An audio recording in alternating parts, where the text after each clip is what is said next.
News, सच जरूरी है। दर्शकों नमस्कार, मैं हूं निशान भाई। आप देख रहे हैं MNS न्यूज टीवी। आज फिर एक बेहतरीन और अच्छी एक खबर लेके आया हूं। खबर को देखकर आपको शायद लगेगा कि ऐसा भी होता है, क्योंकि पिछले कई दिनों से हम पुलिस विभाग, जो महाराष्ट्र राज्य का पुलिस विभाग है, उसकी एक संस्था द्वारा, पुलिस विभाग के गृह मंत्रालय में एक संस्था है, जो संस्था होम गार्ड, एक पैरेलल यंत्रणा, एक वॉलेंटियर्स की यंत्रणा चलाती है।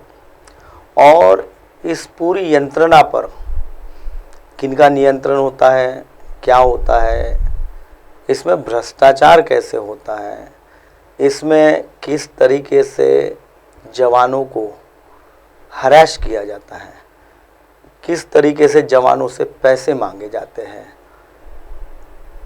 कुछ जानकारियां हमने इकट्ठा की और वो जानकारियां हमारे पास बड़े पैमाने पर मौजूद हुई। हम महाराष्ट्र का अंतिम जो ज़िला है गोंदिया, उस ज़िले को हमेशा हमारी खबरों में लेते हैं।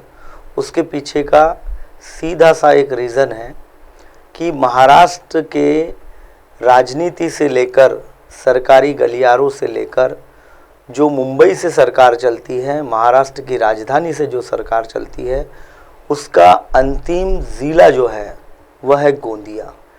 अब इस गोंदिया ज़िले तक के मुंबई से चलने वाली यंत्रणाएं गोंदिया में कैसे कार्यरत होती है, इसीलिए हम गोंदिया की हर विभाग की खबरों पर ध्यान केंद्रित रखते हैं कि 1100 किलोमीटर दूर, राजधानी से 1100 किलोमीटर दूर किस तरीके से यंत्रणाएं काम करती हैं। हमने जब पड़ताल की, ज़िले का यह होमगार्ड समादेशक करके एक पोस्ट होता है, ज़िले स्तर पर होती है। वहाँ से जो जवान होते हैं उन्हें ड्यूटियाँ दी जाती है, उन्हें बंदोबस्त में पुलिस विभाग के थानों पर भिजवाया जाता है। और जो भी जैसी यात्राएं होती है, फिर चुनाव संबंधित रैलियाँ होगी, इन सभी में इन जवानों को आप देखते हैं। अब इन जवानों के जो वेतन होती है ये मानसेवी होती है, मानधन तौर पर होती है। इन्हें कोई पे स्केल वेतन नहीं दिया जाता। इन्हें जब जब ड्यूटियाँ दी जाती है और उन ड्यूटियों के आधार पर ही इनका वेतन निकाला जाता है। अब मैं जो आपको ये जो सारा मामला बता रहा हूँ, आपको लग रहा होगा कि भाई बताना क्या चाह रहे हैं। बताना यह चाह रहा था मैं दर्शकों आपको कि जो होमगार्ड का विभाग है वह भी भ्रष्टाचार में और हरासमेंट में, मेंटली हरासमेंट में, यानी आप अगर अपने वरिष्ठ अधिकारियों को पैसा नहीं देंगे, आप उनकी जी हुजूरी नहीं करेंगे, आप उनकी लताड़ना, डांट फटकारे, गालियां नहीं खाएंगे, और अगर आप विरोध करते हैं तो किस प्रकार आपको उस जो होमगार्ड का जो सिपाही होता है उसे किस तरीके से निकाल दिया जाता है, इस बारे में मैं बता रहा हूँ। गोंदिया ज़िले के समादेशक होम डीवाईएसपी एक नंदिनी मैडम है, जो होम डीवाईएसपी एसपी है, और गोंदिया के केंद्र नायक प्रभारी के तौर पे शिवशंकर बीमार करके हैं।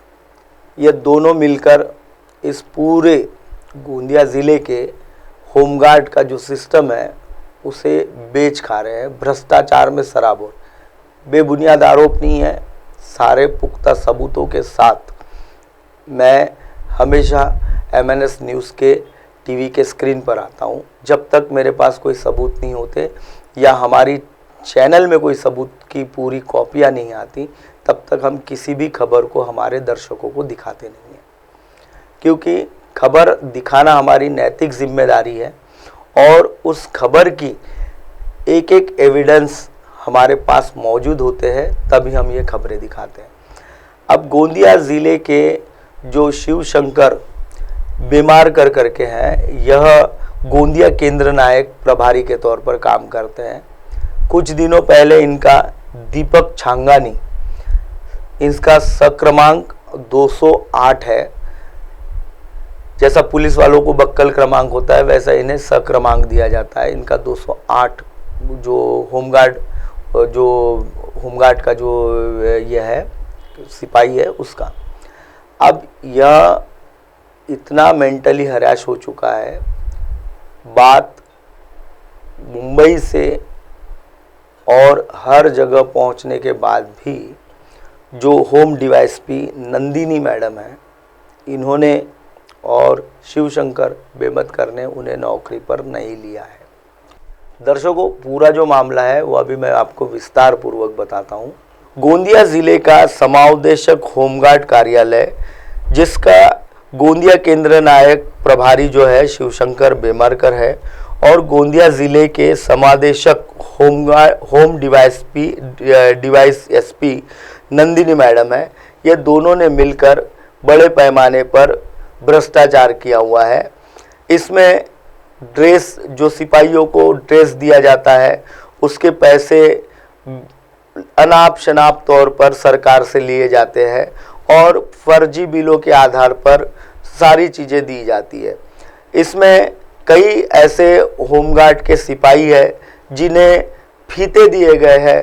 कोई अपने फीतों में कबूतर लगा रहा है तो कोई अपने फीतों पर काफ़ी बड़े बड़े फीते लगाकर घूमते हैं। और जो शिवशंकर बेमरकर करके है, यह नागपुर में रहता है, नागपुर से गोंदिया का काम संभालता है और नागपुर में ही रहकर गोंदिया तो जाता नहीं है, क्योंकि इसकी जब भी हम रिपोर्ट लेने गए हैं, जब भी हम इसकी जानकारी लेने के लिए हमारी टीम जाती है तो वहाँ यह मौजूद नहीं होता। ये जो अभी आप जो परेड देख रहे हैं, ये जो स्क्रीन पर आपको परेड दिख रही है, ये हर रविवार के दिन होती है गोंदिया के होमगार्ड परेड ग्राउंड पर। ऐसी होमगार्ड परेड ग्राउंडों पर हर रविवार को ही यह होती है। लेकिन यह जो दीपक छांगानी है, इसे इतना हरास किया गया है शिवशंकर बेमरकर ने उसे। मेरे पास कई दर्शकों में आपको ऑडियो नहीं सुना सकता, ऑडियो में बहुत भद्दी भद्दी गालियाँ दी हुई है और सारे एविडेंटली प्रूफ है कि इसने किस तरीके से दीपक छांगानी को हरास कर आत्महत्या करने के लिए उत्तेजित किया हुआ है। जबकि दीपक छांगानी से जब हमारी टीम ने बात की थी तो वो कह रहा था कि मैं अपनी जान दे दूंगा, लेकिन हमारी टीम के जो हमारे ज़िला प्रतिनिधि है और बाकी लोग हैं, उन्होंने कहा कि अगर जान हार मानकर जान दे देते हैं तो आप अपनी लड़ाई को विराम दे देंगे। और उसी के चलते वो अपनी लड़ाई को विराम न देते हुए अब शिवशंकर बेमरकर के हर एक राज को उजागर करने के लिए उन्होंने अपनी कमर कस ली है। अब दीपक छांगानी का जो मामला है, इस दीपक छांगानी के मामले में होमगार्ड का जो केंद्र नायक है शिवशंकर बेमरकर, उन्हें एक लेटर आया हुआ है, मुंबई से लेटर आया हुआ है कि इन्हें एक मौका दिया जाए। कई गलतियां निकाल चुका है शिवशंकर बेमरकर, लेकिन एक मौका दे दिया जाए, ऐसा मुंबई से एक लेटर जारी होता है। और उस लेटर को यह शिवशंकर बेमरकर अपने पास रख लेता है, लेकिन उसकी कोई कॉपी वो दीपक छांगानी को नहीं देता। दीपक छांगानी मैडम से मिलते हैं, नंदिनी मैडम से मिलते हैं, लेकिन मैडम भी इस पूरे मामले पे अपनी असमर्थता बताती है। आखिर होमगार्डों का पतन, होमगार्डों की ड्यूटियों के साथ खिलवाड़, और होमगार्ड, हमारे पास तो एक पुख्ता सबूत ही आया है कि एक दिन की उन्हें छुट्टी दे दी जाती है होमगार्डों को। उनका जैसे कि अभी हाल ही में 12वीं का जो सेंटर शुरू थे, उस जगह एक दिन के लिए कोई भी होमगार्ड लगाया नहीं गया, लेकिन रिकॉर्ड पर होमगार्ड दिखाए गए और पूरा ज़िले का 22 लाख रुपए का जो इनका वेतन होता है, मानसीय वेतन होता है, वह शिवशंकर बेमरकर ने गटक लिया है भ्रष्टाचार के माध्यम से। दर्शकों फिलहाल वक्त हो चला एक ब्रेक का। ब्रेक से लौटने के बाद देखिएगा इसी मामले पर मेरी पूरी और विस्तृत जानकारी, जो कि आपको चौंका देगी। बने रहिए MNS न्यूज़ टीवी पर।